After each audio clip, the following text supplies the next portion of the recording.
Hello दोस्तों, स्वागत है आपका हमारे YouTube channel web developer tutorial में। ये हमारा CSS3 से रिलेटेड 56 ट्यूटोरियल है जिसमें हम एडवांस सिलेक्टर सीख रहे थे। और एडवांस सिलेक्टर में हमने simple selector, combinator and attribute selector देख चुके हैं। हम बात करेंगे pseudo classes and pseudo elements की। तो pseudo class and pseudo element में भी हमने लगभग ये फर्स्ट से लेके एम्प्टी तक कवर कर चुके हैं। अब हम बात करेंगे नोड से लेके टारगेट तक, और इसके आगे के जो भी हमारे सिलेक्टर्स हैं वो हम नेक्स्ट ट्यूटोरियल में करेंगे, क्योंकि ये सब हमारे फॉर्म पर दिए जाते हैं। ठीक है, अगर मैं बात करूँ इस नोड सूडो क्लास की, तो इसमें क्या रहता है, देखो अगर आपके वेब पेज में 5-6 पैराग्राफ हैं और आपने अगर डायरेक्ट ही अगर कोई भी CSS प्रॉपर्टी दे दी, तो आपको पता है सारे जो भी CSS प्रॉपर्टी दी होगी वो आपकी CSS प्रॉपर्टी अप्लाई हो जाएगी उस पैराग्राफ टैग पर। लेकिन मैं चाहता हूँ उस पार्टिकुलर पैराग्राफ पर कोई भी CSS प्रॉपर्टी नहीं लगे और सारे पैराग्राफ को लग जाए, तो वहाँ पे आप इस नोड का यूज़ कर लोगे उस पार्टिकुलर पैराग्राफ के लिए। बेसिकली हम प्रैक्टिकल देखेंगे। हम बात करते हैं लंग की। तो लंग में क्या होता है कि आपने कोई भी पैराग्राफ लिखे हैं या फिर कोई भी HTML एलिमेंट, उसमें आपने लैंग्वेज दे रखी है, मान लेट से फ्रेंच दे दी है और और इंग्लिश दे दी। ठीक है, तो आप चाहते हैं इंग्लिश को अलग कलर मिले और फ्रेंच को अलग मिले, तो वहाँ पे आप इस लैंग्वेज एट्रीब्यूट का यूज़ करके और वहाँ पे आप इस सूडो क्लास का यूज़ करके और वहाँ से अपना HTML का एट्रीब्यूट ला के यहाँ पे पास कर दोगे लैंग्वेज को। सिंपली आपका काम हो जाएगा और आपकी CSS प्रॉपर्टी अप्लाई हो जाएगी। अगर मैं बात करूँ लिंक, होवर, विजिटेड, एक्टिव की, तो इनको हम बेसिकली एंचर टैग के साथ ही यूज करते हैं। बेसिकली होवर तो हम किसी के भी साथ यूज कर सकते हैं। ठीक है, विजिटेड और एक्टिव ये सब हम आप एक्टिव, हाँ यस, देखो ये सब हम अपने एंचर टैग के साथ ही यूज करते हैं। होवर तो किसी के साथ भी यूज कर सकते हैं। ठीक है, चाहे वो डेव हो चाहे पैराग्राफ हो, किसी के जैसे आप माउस करोगे होवर उस HTML एलिमेंट को, आपको होवर देखने को मिल जाएगा।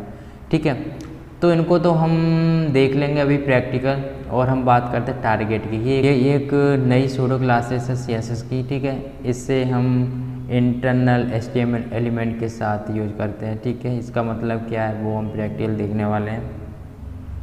इसको मैं बताऊं इसका रियल टाइम का एग्जांपल, जब आप कोई भी फ्रीक्वेंसी टाइप क्वेश्चन देखते हैं किसी वेबसाइट पर, तो आप जैसे क्लिक करते हैं या फिर ओवर करते हैं तो उसका कलर रेड या फिर बैकग्राउंड रेड हो जाता है, फिर कलर चेंज हो जाता है जैसे उस पर, तो वहीं पे इसको टारगेट का यूज़ किया जाता है बेसिकली। ठीक है,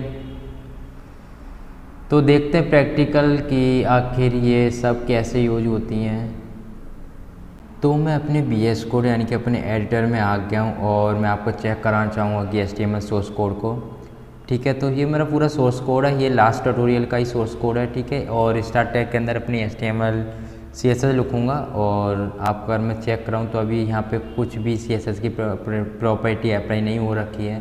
ठीक है, तो सबसे पहले हम UL टैग को टारगेट करते हैं और यहाँ पर मैं आपको नोट समझाना चाहूँगा। ठीक है, कलर करते हैं और ब्लू कर देते हैं। ठीक है, अब देखो अगर आपके दो अनऑर्डर लिस्ट थी फर्स्ट एंड सेकंड, तो आपको दोनों के लिए ही लग गई आपकी CSS प्रॉपर्टी। ठीक है, लेकिन मैं चाहता हूं कि इस पैराग्राफ के लिए आपकी CSS की प्रॉपर्टी नहीं लगे बल्कि इसके लिए लग जाए, तो वहां पे आप नोट का यूज करेंगे। ठीक है, देखो अगर मैं इधर आऊं और यहाँ आके नोट करते हैं नोट, और किसके लिए मैं देना चाह रहा हूँ, फर्स्ट के लिए नहीं देना चाह रहा ना, तो डॉट डेमो, यानी कि आप इसे मत लगाओ बल्कि जितने भी इसमें इस वेब पेज में एग्जिस्ट करते होंगे आपके अनऑर्डर लिस्ट उस पर लगा दो, लेकिन इस पर मत लगाओ। ठीक है, तो इस तरह से हमारा नोट यूज करता है। अगर मैं पैराग्राफ की बात करूँ, देखो अगर मैं पैराग्राफ की बात करूँ और यहाँ पे कलर रेड कर दें, तो देखो अब सारे के लिए लग जाएगा। ठीक है, लेकिन मैं चाहता हूँ ये नीचे वाला या फिर बिटवीन वाला नहीं लगे, तो उसके लिए देखो हम क्या करेंगे, उसके लिए भी हम ऐसे ही कुछ सिलेक्ट यूज कर लेंगे, चाहे वो ID हो चाहे वो आपको क्लास क्यों ना हो। ठीक है, तो हम क्लास ही करने वाले हैं यहाँ पे, और यहाँ पे भी मैं दे देता हूँ ये क्लास और equal to demo1, control save कर दे। देखो मैंने इस पैराग्राफ के लिए भी दे दिया है और इस पैराग्राफ के लिए भी क्लास सिलेक्टर दे दी, मतलब क्लास दे दी है एक demo1 और demo1। ठीक है, demo1 और demo1, ओके। ठीक है। और अब मैं इसकी थोड़ी इंटरनल CSS कर लेता हूँ जो कि नोट के साथ यूज करूँगा, ठीक है। नोट ओके, और आ गया है, और डॉट, हम मुझे डॉट यूज करना पड़ेगा क्योंकि मैं अपनी क्लास सेलेक्टर का यूज कर रहा हूँ यहाँ पे, जिसे हम सिंपल सेलेक्टर भी बोलते हैं। तो देखो आपको पता चल ही रहा होगा कि कैसे इसे नोट का यूज करते हैं। देखो आपकी यहाँ से जो CSS की प्रॉपर्टी थी वो अब यहाँ पे अप्लाई नहीं हुई है, ठीक है। अगर मैं बात करूँ अपने लंग सूडो क्लास की, जो कि आपको एक HTML एट्रीब्यूट पास कराना पड़ेगा किसी भी HTML एलिमेंट पर। मैं बात करता हूँ पैराग्राफ की, तो मैंने यहाँ पे lung equal to EN, lung equal to FR and lung equal to D, ठीक है। तो इनका ये एक तरह का कोड रहता है, EN मतलब इंग्लिश, FR मतलब फ्रांस, ठीक है। तो इस तरह का आपका कोड रहता है। अगर मैं आपको देखो अभी चेक कर रहा हूँ, इसको मैं हटा दूँ और देखो अभी आपको ये आपके एट्रीब्यूट पास हो चुके हैं इस HTML वेब पेज में, और इसको मैं हटा दे रहा हूँ अभी, ठीक है। और मैं कहाँ पे, वो पैराग्राफ, ओके। जो पैराग्राफ है वहाँ पे एक लंग करके एक एट्रीब्यूट, एक सूडो क्लास का यूज करके, और मैं चाहता हूँ EN, मतलब जो EN वाला जो आपकी लैंग्वेज है वहाँ पर तुम क्या कर दो, कलर ब्लू कर दो, ओके। और जो आपका पैराग्राफ ओके ओके ओके, और यहाँ पर ही मैं फ़िलहाल इसी को ही कॉपी पेस्ट मारता हूँ, Ctrl+C और Ctrl+V और Ctrl+V, क्योंकि मेरे 3 पैराग्राफ हैं तो इसलिए मैंने ऐसा क्या किया है, ठीक है। FR और DE, ओके। ये क्या हुआ, ओके। और यहाँ पे आओ और DE, और इधर आओ FR, ठीक है, ओके। इसको हम ऑरेंज कर देते हैं, ऑरेंज कलर, और इसको हम रेड कर देते हैं, ठीक है। सबके मैंने लंग के सूडो क्लास के थ्रू मैंने सबके CSS के कलर्स यूज कर रखे हैं, ठीक है। देखो आपको अब दिख रहा होगा कि ये अलग अलग चेंज हो गए, ठीक है। तो इस तरह से आपका ये लैंग्वेज सूडो क्लास का यूज होता है, ठीक है। और आपको अब तो पता ही चल रहा होगा कि लैंग्वेज और नोट का कहाँ पर यूज है। अब हम बात करते हैं अपने लिंक होवर विजिटेड एक्टिव की, ठीक है, जो कि हम एंचर टैग के साथ यूज करते हैं। तो मैंने सब कुछ रिमूव कर दिया। फ़िलहाल मैंने क्या किया है कि एक हेडिंग टैग लिखा हुआ है और एक पैराग्राफ टैग लिया हुआ है, ठीक है। इसमें हमने 2 एंचर टैग पास कराए और इसी पे हम सारी प्रॉपर्टी देखने वाले हैं, ठीक है। फ़िलहाल यहाँ पे मैंने दे रखी थी, ओके। तो इसको मैं हटा दूँगा, और सबसे पहले मैं एंचर टैग लेता हूँ, और सॉरी हाँ एंचर टैग लेता हूँ, जो कि एक मेरा एक टाइप सिलेक्टर हो जाएगा, ठीक है। अगर मैं कलर इसका ऑरेंज ही कर दूँ, और देखो अगर मैं आपको चेक कराऊँ तो आपका जो कलर है वो आपके चेंज हो गए, ठीक है। जो इसका बाय डिफ़ॉल्ट कलर होता है वो ब्लू होता है, ठीक है। अगर मैं यहाँ पर इसका कलर तो ऑरेंज रह देते हैं अभी, लेकिन मैं इसे ऐसे नहीं दूंगा बल्कि एक लिंक के थ्रू दूंगा जो कि इसका कलर चेंज कर देगा। जो प्रेजेंट होगा, जो प्रेजेंटेशन रहेगी इसकी, वो ऑरेंज के फॉर्म में रहने वाली है, ठीक है। लेकिन मैं चाहता हूँ कोई इस पर होवर करे तो आपका जो कलर हो वो कुछ और दिखे, तो उसके लिए हम वो होवर प्रॉपर्टी का यूज कर लें। इसे आप कहीं भी यूज कर सकते हो, किसी पैराग्राफ के लिए भी यूज कर सकते हो, टिप के लिए यूज कर सकते हो, कुछ भी, ठीक है। इसका कलर अगर मैं रेड कर दूँ, ठीक है, तो अगर मैं आपको चेक कर रहा हूँ तो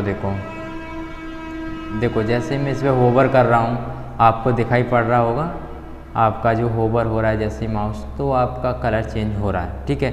अगर ऐसे ही मेरी 2 और सूडो क्लासेस रहती हैं, ठीक है, जिसका नाम है विजिटेड और एक्टिव, मतलब जो कोई इस पर विजिट करे, क्लिक करे तो उसे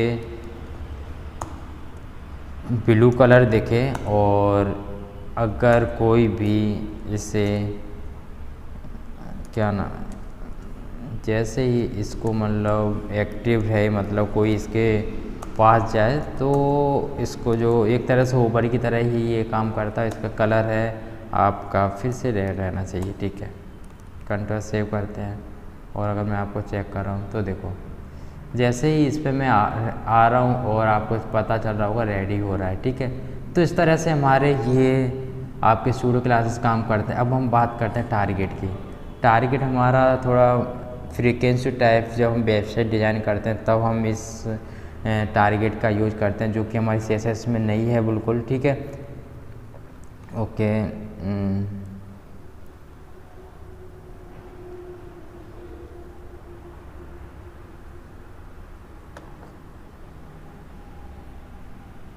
इसको हम हटा देते हैं फ़िलहाल।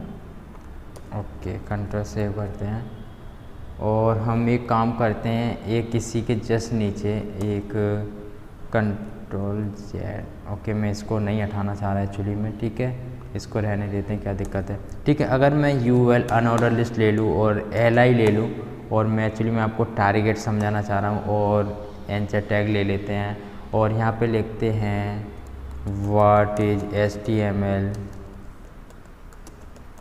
व्हाट इज HTML, और यहाँ से ही इसको कॉपी करते हैं और पेस्ट मारते हैं। ठीक है, और यहाँ पे लिखते हैं आपका जावा स्क्रिप्ट। ठीक है, और यहाँ पे लिखते हैं CSS,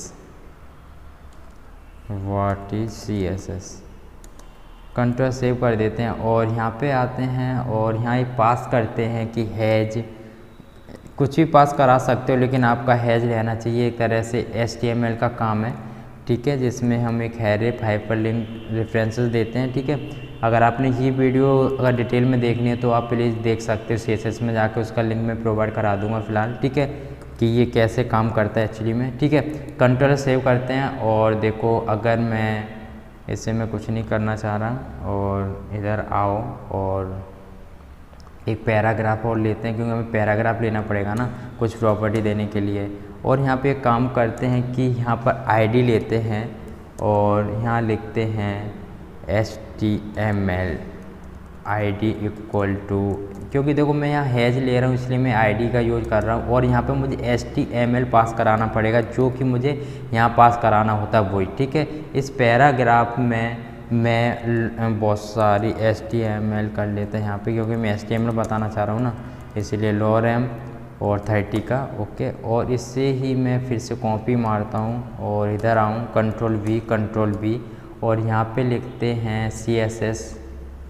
यहाँ देखो मैंने गलत लिखा हुआ है, यहाँ पे मुझे GS लिखना चाहिए था एक्चुअली में, और यहाँ पे मुझे CSS। उससे फ़र्क कोई नहीं पड़ता, लेकिन कोई बोलता कि यहाँ पे आपने CSS लिखा है CSS, इसलिए मैं चेंज कर लिया हूँ। ठीक है, अगर मैं यहाँ पे GS कर दूँ, मतलब ये GS के लिए हो जाएगा, इसके लिए, और अगर मैं बात करूँ इसके लिए, ये CSS के लिए हो जाएगा। ठीक है, कंट्रोल सेव करते हैं और इसकी अब CSS करते हैं। फ़िलहाल आपको चेक कराता हूँ। ठीक है, देखो। ठीक है, मतलब मेरा मतलब ये था कि इस पर जैसे ही कोई क्लिक करे या होवर करे तो आपका जो यहाँ पे आपने CSS की प्रॉपर्टी दी होगी इसके लिए, इस पैराग्राफ के लिए, वो आपकी चेंज हो जाए। ठीक है, देखो इसी तरह से एक्टिव हो रहा है। ठीक है,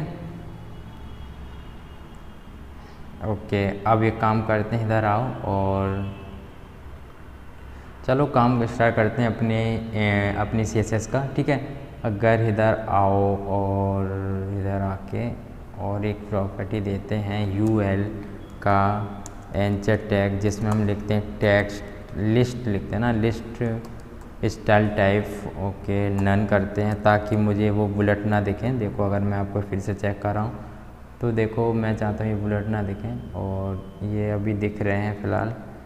ओके, UL LI लिखना पड़ेगा मुझे ना, LI तो चाहता हूँ मैं। कंट्रोल सेव करते हैं और ए का क्या कॉन्सेप्ट है, ये में थोड़ी मिलते हैं बुलेट प्रूफ। ठीक है, ओके सॉरी, मैं बुलेट प्रूफ में बोल रहा हूँ, बुलेट एक्चुअली में। ठीक है, तो देखो आपके रिमूव हो चुके हैं फ़िलहाल, और अभी कुछ नहीं करते, और यहाँ पे अपना टारगेट यूज करते हैं, जो एक्चुअली मैं आपको सूडो क्लास बताना चाह रहा हूँ। और देखो P के अंदर जैसे ही ये टारगेट हो, एक्चुअली में ये बहुत ही इंटरेस्टिंग है, बहुत मज़ा आता है एक्चुअली में। ठीक है, टारगेट करते हैं और इधर आओ और बैकग्राउंड करते हैं आपका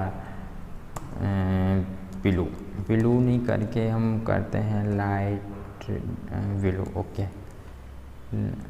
ओके ये कर देते हैं।